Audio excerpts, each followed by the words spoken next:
Today I'll be going over what I'm going to be using for Inktober this year. And then I'm going to go into what my whole video schedule is going to be as well for all of you guys out there that are interested in that. So I'll get straight into this. I won't stuff around. So the first item that I'm going to be using for my drawings to do the lead pencil sketch is this Faber-Castell Grip Matic 0.7 mechanical pencil. It's actually not a bad mechanical pencil. It's one of my favorites that I've ever used, because what it does is you don't usually have to do what I just did then, was pop the lead out.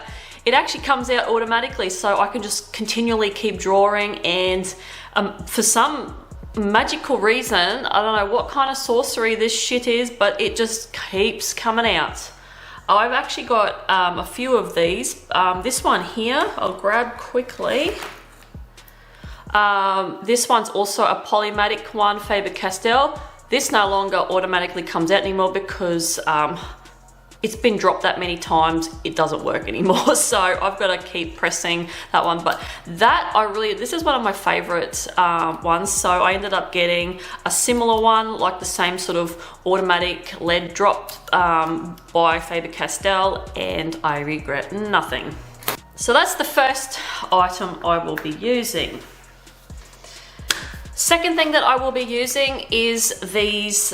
These are pretty new. I've only used them a couple of times in here, and they are the Sakura Pigma Microns, and they are in all the different sizes. You get the 003, 005, 01, 02, 03, 04, 05, 08, the plastic nib, then you've got the graphic one, then you've got the brush, and you've got the jelly roll, which I may or may not use, because I am a massive fan of the Signo Angelic, and this is the white gel pen I will be using when I want to use a white gel pen. Now the main ink that I'll be using is this Speedball Super Black India ink. I have already used this in a previous video, and I really do like it. It's not a bad brand. It only cost me $6, so hey, if it's cheap but it works well, I will buy it. And it's a step up from the cruddy old drawing ink that I was using, which is nearly out. This is the one here.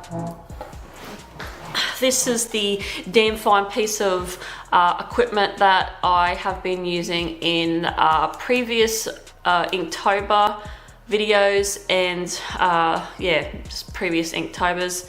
And I actually got this bottle for $6, but this here usually retails for way more. But I got it on special through a store online called Riot's Arts and Crafts, so that's where I got that from. And yeah, definitely better than this this one.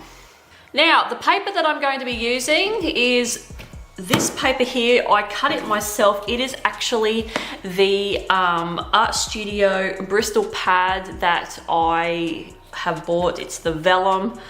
It is 250 GSM, and I cut it into A5 pieces, and that's what I'm going to be using. So I've got this beautiful big wad that I have custom cut myself. I've got more than 31 in there, just in case I do a stuff up and I want to start again. I'm not going the tinted route like I did last year. As much as that was cool, it sort of really didn't tickle my fancy. So I don't think I'll be doing tinted, toned paper again, the tanned one anyway. So I've gone back to white this year, and yeah, no regrets. Now, I won't be using my skull palette, obviously, for Inktober, because this is my watercolor palette and I do not want ink stuck in that. So that is having a break for a month, and I'm going to be using these plastic ones. As you can see, I've already used these in past Inktobers. This is where I dump the ink because it does not come off at all. And that's why I'm using it. I'm not using my skull palette, because this is, if you watch the video on how I made this is just done with a varnish, and the watercolor stains it, so that's why there is no ink going in this bad boy. Last but not least, I will be putting all my drawings like I did in the first ever Inktober that I participated in, which was, when was that? 2019? Yeah, 2019. I went with an A5 display book, exactly like this. This is the exact one. I went and got another one so I can put all these in here, and they will all be protected in these plastic pockets. So yeah, same thing that I did 2 years ago. That's what I'm going to be doing again, because yeah, I liked that method, and I sort of really didn't like the way I did Inktober last year. So if you're disappointed that I haven't gone the tanned paper route again, sorry, I just, no. Didn't really do it for me, unfortunately. My video schedule will be, as you guys know who are regulars to my channel, I only post once a week now, and I've been doing that for quite a few months now. But what I'm going to be doing for Inktober is I'm going to be opening back up my Thursday slots, and I'm going to be posting on Thursdays and Sundays. For the rest of the world, because it's Thursdays and Sundays here in Australia, it will be Wednesdays and Saturdays. So yeah, that's how I'm going to be uploading. And I'll be uploading all the days that are, you know, prior to that video that I will be releasing. So Inktober starts on the 1st of October, obviously, which is a Friday here. So I'll be uploading on the Sunday, and I will be including Friday, Saturday, and Sunday's prompts. So that's day 1, day 2, and day 3. Now the following Thursday will be obviously day 4, day 5, day 6, and day 7 will be on the Thursday. And then obviously Sunday will be 8, 9, and 10. That's how it's going to proceed all through Inktober, if you know what I mean. So yeah, that's how I'm going to do it. Exactly the same as the other years that I have done. So there's really, honestly, no change whatsoever. Yeah, that's how it's going to go down.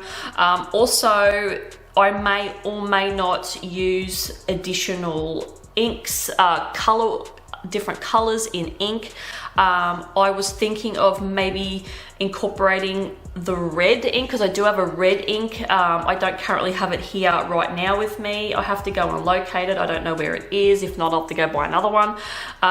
If there's anything I sort of want to do in the color red, like if I'm doing blood or something, I will have that color available, and I will be adding that to the ink drawings. Other than that, I don't think I'll be doing any other colors. I haven't sort of made up my mind there, so it'll just be a surprise if I decide to go down that that path. Now the other thing I need to mention as well is I'm going to be doing Jake Parker's list. I do his list every year because I'm traditional, and I like to be able to do the original list that came with the challenge. I just can't seem to stray from that. There's some wonderful lists out there though. Honestly, if you're looking to do anything else other than Jake's list, I highly recommend my friend Chantel at Darkest Raven Design. Go across and check her list out when she releases it. Yeah, it's going to be really, really cool. I've already seen what her list is, and it's really super cool. Like it is really good. So hop across to hers. I'll have a link below. The theme, I do have a theme for my illustrations this year, and I've sort of thought long and hard about it, and I thought that with every prompt that I do, there will be a monster in it. So a monster will be incorporated into each prompt that I do, and yeah, it's gonna be a monster for the 31 days. You will see a monster in a drawing. It's gonna be a different kind of monster representing the prompt word. Because usually I will draw monsters, but it'll just be more like sort of random things or still horrifying things, but sort of different sort of things like houses or, you know, shoes or something like that, or whatever, you know what I mean. But yeah, I'm going with a theme this year, so I'm very, very excited. I'm hoping that I'm not going to get too snowed under, and I'm hoping that my part-time job that I do is not going to sort of get too hectic at the moment. It's not too bad. I'm hoping I'm going to stay on top of that. That's the reason why I've dropped back to 1 video a week now, because of my job that I'm doing. It does get hectic. It's very, you know, I have some weeks where it's busier than others, but the best thing is I have the flexibility to be able to try and maintain this Inktober for that. So yeah, I think I've covered everything. Yeah, I'm just really pumped. I'm really excited, and I'm looking forward to seeing what you guys draw, because some of you guys come up with like some unreal ideas, and I'm sort of like, oh yeah, why didn't I think of that? Definitely let me know. Do you have a theme? Do you have, you know, what are you using? Are you going to be using just, you know, just plain black ink? Are you going to incorporate other colors? You know, let me know, because I'm interested in hearing what you guys are going to be doing. We've got a whole week until everything sort of starts, you know, starts on a roll. So it's very, very exciting. Very exciting. That's what I'm doing. That's my equipment, and I'm looking forward to it, and I hope you are too. And I will see you guys in the next video, which will be the first Inktober video that I will be doing. Bye.